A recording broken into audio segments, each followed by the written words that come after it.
Alright guys, tip untuk ball compression part 2. Part 2. Part 2 dah, part 1 dah settle lah. Part 2 kenalah lain sikit.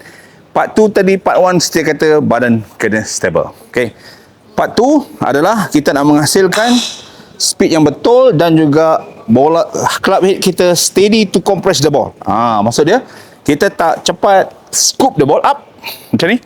Kita tak pukul dengan feel nak scoop the ball up. Okay.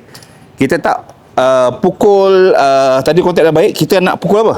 Kita nak pukul, kita staykan club kita square, lebih kurang 2 biji bola. 2 biji bola kita menghasilkan divot dah. Jadi kalau anda menghasilkan divot selepas bola, so anda akan dapat compression. Jadi untuk poin yang kedua, kita nak menghasilkan divot selepas bola. Jadi kita tak nak divot depan bola, tapi selepas kontak bola, kita press kita punya club ke bawah dan staykan club kita, barulah kita release. Senang ke tidak nak staykan club tu? Rasa macam takkan nak kontrol kan, sebab laju kan. Tip dari saya, kau rapatkan ketiak kau masa kau hit the ball. Macam ni kan.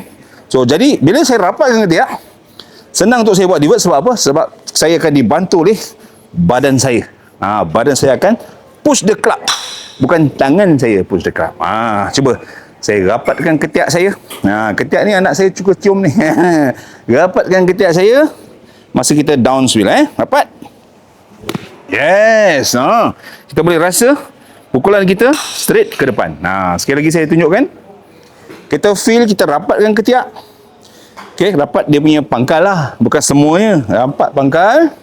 Alright, kita tarik club kita easy.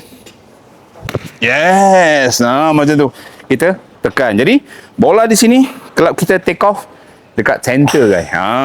Jadi itulah dia tip kedua, namanya tip rapat ketiak untuk dapatkan ball compression. Jangan lupa komen, like dan share.